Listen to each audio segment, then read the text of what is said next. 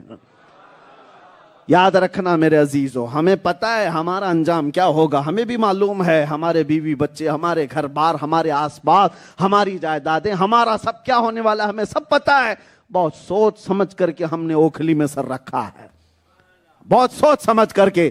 لیکن اس بات کا بھی ہمیں یقین ہے کہ مٹائے گا کوئی بھی اگر ہماری ہستی کو اس نام پاک پر یقین ہے کہ کربلا کی طرح ہزاروں سال نام اللہ زندہ رکھتا ہے، ہزاروں سال زندہ رکھتا ہے.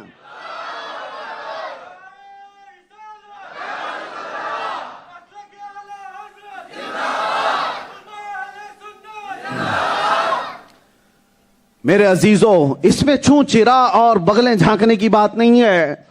لوگوں کو آج بھی یہ ہے میاں میں کوئی وہ نہیں ہوں، کوئی نڈر بات کرنے والا.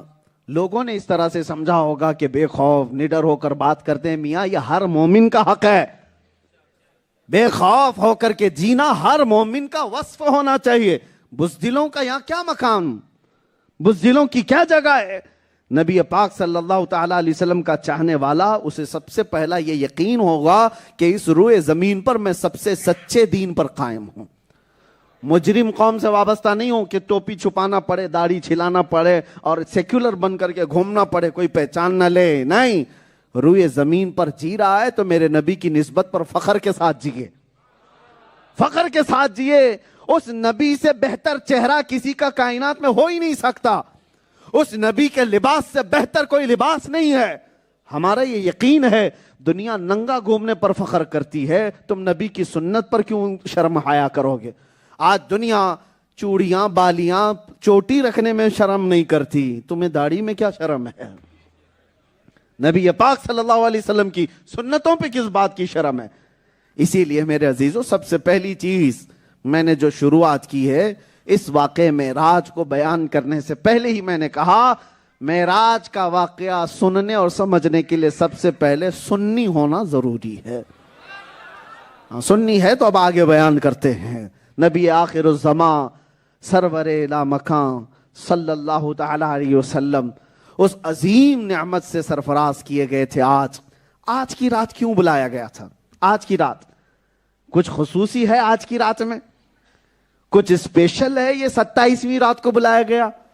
ارے شب قدر رمضان میں آتی، اس رات کو حضور کو سفر کرایا جاتا جس رات قرآن نازل ہوا۔ آج کی رات کا کیا تھا؟ مفسرین فرماتے ہیں بات یہ تھی کہ نبی پاک صلی اللہ علیہ وسلم جب سے تبلیغ اسلام کر رہے تھے، ہر دن کوئی نہ کوئی ایمان لے آتا تھا۔ حضور تبلیغ کرتے، کوئی نہ کوئی اسلام قبول کر لیتا۔ لیکن یہ 26ویں رجب کی، یہ جو 26ویں رجب کا دن تھا، اس پورے دن حضور کی بارگاہ میں کوئی بھی اسلام قبول نہیں کیا، اور حضور کو سب سے زیادہ غم اور تکلیف کسی بات سے ہوتی تو ایمان نہ لانے سے، کیونکہ قرآن میں اللہ نے میرے نبی کی صفت میں بیان کیا حریص علیکم بالمؤمنین، وہ رسول ہیں، اگر سب سے زیادہ ان کو کسی چیز کی طلب ہے تو تمہارے ایمان لانے کی طلب ہے۔ حضور اور کسی چیز کی طلب تم سے نہیں رکھتے کہ تم جائیداد دے دو، مال دے دو، کچھ نہیں۔ حضور پاک صلی اللہ علیہ وسلم کو تم سے اگر کسی چیز کی طلب ہے تو تمہارے ایمان لانے کی۔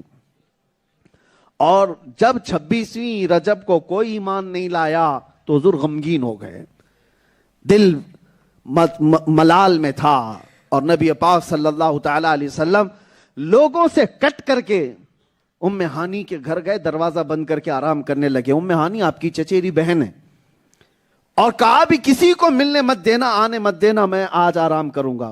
غم سے دل بوجھل ہے، کیوں؟ کوئی ایمان نہیں لایا۔ اور دنیا کا دستور یہ ہے، ہم جب ہائی ڈپریشن میں چلے جائیں، ٹینشن میں چلے جائیں تو کیا کرتے ہیں؟ گھومنے پھرنے کے لیے نکل جائیں، سمندر کے کنارے، کسی باغیچے میں، کسی ہل سٹیشن پر کہیں نہ کہیں جا کر کے اپنے دل کو ہلکا کر کے آئیں، تفریح کرنے کے لیے جائیں۔ دل کو ہلکا کرنے کے لیے انسانوں کا یہ مزاج ہے جب غمگین ہوتے ہیں۔ اور محبوب خدا جب غمگین تھا، اللہ تعالیٰ کا حبیب جب غمگین تھا، تو محبوب کی یہ شان نہیں ہے کہ وہ کسی اونچی جگہ پر جائیں، سمندر کے کنارے جائیں، اور دنیا کے باغیچے میرے نبی کے غم کو کیا ہلکا کرتے؟ رب تعالیٰ نے جبرائیل کو بھیجا، کہا جبرائیل جاؤ، میرا محبوب غمگین ہے، دنیا والے دنیا کے باغ دیکھتے ہیں، میں اپنے محبوب کو جنت کے باغات دکھاتا ہوں۔ آج کی رات بلاؤ میرے محبوب کو، جنت کے باغات دکھائے جائیں، غم ہلکا کرنے کے لیے، اور جنت کے باغات دکھائے جائیں، عرش و کرسی دکھائی جائے، سدرۃ المنتہا دکھائے جائیں، فرشتوں کے نظارے دکھائے جائیں، انبیاء کی امامت دکھائی جائے، اور عرش و کرسی لوح و قلم دکھائے جائیں۔ اس پر بھی نبی کا غم ہلکا نہ ہوا، سارے حجابات ہٹا دیے جائیں، میں خود اپنی زیارت مصطفیٰ کو کراؤں۔ آج یہ خصوصیت تھی، میرے نبی کے دل کو ہلکا کرنا تھا، میرے نبی کے غم کو تسکین میں بدلنا تھا۔ رب تعالیٰ نے آج کی رات بلایا، دنیا اپنے غموں کو ہلکا کرنے کے لیے دنیا کے سیر و سفری کرتی ہے، مگر محبوب خدا جب غمگین ہو تو رب تعالیٰ جنت کی سیر کراتا ہے۔ اور ایک بات بڑی خاص، مفسر شہیر حکیم الامت علامہ احمد یار خان نعیمی رحمۃ اللہ تعالی علیہ لکھتے ہیں کہ دیکھو کیا پیاری بات ہے، کیا پیاری بات ہے۔ یہ جو واقعہ معراج ہے نا، واقعہ معراج کہاں سے شروع ہو رہا ہے؟ سبحان الذی اسریٰ بعبدہ، یہ آیت یاد ہے کہ نہیں ہے؟ اتنی تو مسلمانوں کو یاد ہونا چاہیے، 15ویں پارے کی شروع کی آیت ہے۔ شروع کہاں سے ہوتی ہے؟ سبحان الذی اسریٰ بعبدہ۔ سبحان، سبحان، سبحان کس کو کہتے ہیں؟ اللہ تعالیٰ کی ذات کی جب پاکی بیان کی جائے۔ آپ کوئی بڑا کام دیکھتے ہیں تو کیا کہتے ہیں؟ ابھی میں بیان کر رہا ہوں، تھوڑی دیر میں رکوں تو آپ کیا کہیں گے؟ یہ سبحان اللہ کا لفظ آپ کی زبان پر آیا ہے کہ نہیں؟ جب کوئی اچھی بات لگے تو کیا کہتے ہیں آپ؟ پھر بولو کیا کہتے ہیں؟ یہ میری تعریف نہیں ہے، تعریف اللہ کی ہے. کیوں؟ اللہ نے اتنی بڑی چیز اس کو عطا کی ہے. سبحان اللہ. بندہ خوشیوں کے موقع پر کیا کہتا ہے؟ سبحان اللہ. اچھا یہ دیکھیں ہمارے گھروں میں بھی ماحول ایسا ہے، گھروں میں بھی ماحول ایسا ہے. بچہ کچھ بولنے لگ جائے تو آپ خوشیوں میں کیا کہیں گے؟ سبحان اللہ کہیں. اور کسی کی شادی میں خوبصورت نظر آنے لگے تو آپ کیا کہیں؟ سبحان اللہ. کیا اچھے لگ رہے ہیں. دولہا کیا لگتا ہے؟ سبحان. کسی کو خوبصورت دیکھا تو آپ نے کیا کہا؟ ماشاءاللہ بھی کہتے. سبحان اللہ. اللہ کی تعریف ہے، اللہ کی تعریف ہے. اللہ بلند و بالا ہے جو اس شان کے ساتھ اس کو عطا کیا. بات ٹھیک ہے؟ بندے کسی تعجب کی بات کو دیکھتے ہیں تو کیا کہتے ہیں؟ دماغ میں رکھو یہ بات. جب بھی کوئی بڑی بات دیکھیں تو بندے کیا کہتے ہیں؟ ذہن میں ہے یہ بات؟ اب سنو، معراج کی رات ہے. نبی پاک صلی اللہ تعالی علیہ وسلم جب بستر سے اٹھائے گئے، جبرائیل امین آئے اور آپ کو عرض کیا کہ اللہ تعالیٰ آسمانوں کے سفر پر آپ کو بلا رہا ہے. رسول اللہ صلی اللہ تعالی علیہ وسلم مسجد حرم میں تھے. آپ کا سینہ چاک کیا گیا اوپر سے لے کر ناف تک، اور پھر دل مبارک کو جنت کے پانیوں سے دھویا گیا، پھر رکھا گیا. پھر اس کے بعد جبرائیل امین نے کہا کہ اب یہاں سے آگے کا سفر ہے. تجلیات بھر دی گئی ہیں، جو نور کی تجلیات آپ کو آگے کے سفر کے لیے طاقتور بنائیں گی. اب سفر ہو رہا ہے. لیکن ایک بات آپ بھی کہتے ہیں آج بھی، معراج کے سفر کا دولہا کون ہے؟ ہمارے نبی پاک کی ذات، مصطفیٰ کی ذات معراج کے سفر کی کیا ہے؟ وہ دولہا ہے. مانتے ہیں کہ نہیں مانتے؟ ارے وہی تو دولہا ہے، حضور دولہا ہے. اسی لیے تو 1,24,000 کم و بیش بارات کی شکل میں مسجد اقصی میں انبیاء پہلے سے موجود تھے. دولہا آ رہا ہے، دولہے کو دیکھنا ہے. سارے نبی پہلے سے انتظار میں ہے یہ بات. اور یہ آج کی رات میرے آقا صلی اللہ تعالی علیہ وسلم کی ایسی رات، یہ بلا تشبیہ و بلا تمثیل. دنیا کی شادیاں کیا خوشیاں دیں گی جو معراج کی رات میرے مصطفیٰ کو خوشیاں دی گئی.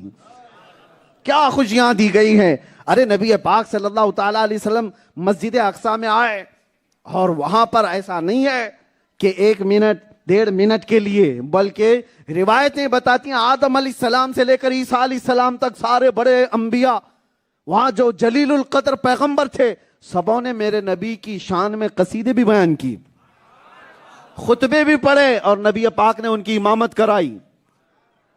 جو نماز تھی وہ نبیوں کی نماز تھی، جس کے امام میرے مصطفیٰ تھے. رسول پاک صلی اللہ تعالی علیہ وسلم امام الانبیاء، امام المرسلین، امام الہدا. حضور پاک صلی اللہ تعالی علیہ وسلم کا یہ سفر معراج سننے کے لیے. اب جو پوائنٹ میں کہنے چاہ رہا ہوں، توجہ چاہتا ہوں. ہمارے گھر سے جیسے ہی کوئی دولہا بنتا ہے، بہت سارے کنوارے بھی ہوں گے بنے، اللہ تعالیٰ جلدی ان کو شادی عطا کرے. کیونکہ یہ دعا بھی کرنا ہے کہ اچھی اور نیک اور صالح عورت کسی کو مل گئی تو میرے آقا فرماتے ہیں اس کو آدھی دنیا مل گئی. ہاں اگر بگڑے ہوئے ہے تو آدھی جہنم دنیا میں ہے اس کی. دعا کرو ربنا آتنا فی الدنیا حسنہ، اے اللہ ہمیں دنیا میں سب سے بہترین چیز عطا کر، وہ عورت عطا کر جو تیرے سے قریب کرے. خیر شادی کی بات آئی ہے تو اس لیے میں کہہ رہا ہوں شادیوں کی جو خوشیاں ہیں، مجھے مثال بتانا ہے. عام طور پر رواج یہ ہے کہ دولہے کو گھوڑے پر بٹھا دیتے ہیں. گھوڑے پہ نہیں، گھوڑی پہ. رواج یہی ہے نا، چاہے گھوڑے پہ بیٹھے، گھوڑی پہ بیٹھے، سواری پہ بیٹھتا ہے. دولہے کی ایک شان ہوتی ہے، حالانکہ ضروری نہیں ہوتا. اب تو یہاں ممبئی والے کہاں گھوڑی ڈھونڈیں گے، یہاں تو مرسیڈیز میں چلے جائیں گے. ہے تو کوئی سواری میں بیٹھتا ہے، کوئی سواری میں بیٹھتا ہے. کیسے؟ سج دھج کر کے، تیار ہو کر کے، صحرا پہن کر کے بیٹھتا ہے. اور اس کو لے جانے والے اس کے قریبی رشتہ دار، ارے ماں بھی ہوتی ہے، باپ بھی ہوتا ہے، بھائی بھی ہیں، بہنیں بھی ہیں. ارے ان کی بلائیں اتار رہی ہوتی ہیں، صدقہ اتار رہی ہوتی ہیں. یہ جب شادی میں جانے کا وقت ہوتا ہے تو جب دولہا پورا ٹوٹل ریڈی ہو جائے اور سواری پر بیٹھ جائے تو لوگوں کی زبان سے اس کو دیکھ کر کے کیا نکلتا ہے؟ سبحان اللہ. کیا نکلتا ہے؟ اب سنو، یہ دولہا جب سواری پر بیٹھ جاتا ہے تو دنیا اس کو کہتی ہے دیکھ کر سبحان اللہ کیا خوبصورت لگ رہا ہے، لیکن میرے آقا بلا تشبیہ بلا تمثیل یہ دنیا کے دولہوں کی مثال ہے۔ نبی آخر الزمان صلی اللہ تعالی علیہ وسلم معراج کی سفر پر جانے لگے، کون تھا گھر پر؟ ام ہانی کے گھر آرام کر رہے ہیں، لیکن جب اٹھایا گیا جبرائیل امین ساتھ ہیں، اور اس رات میرے آقا دولہا بنائے جا رہے ہیں، اور جنت سے پانی لایا گیا ہے، دھلا گیا ہے، کون سا لباس پہنایا گیا یہ وہ جانے، اور سواری کیا لائی گئی؟ براق کی سواری، جہاں تمہاری نظر جائے وہاں اس کا پہلا قدم پڑے۔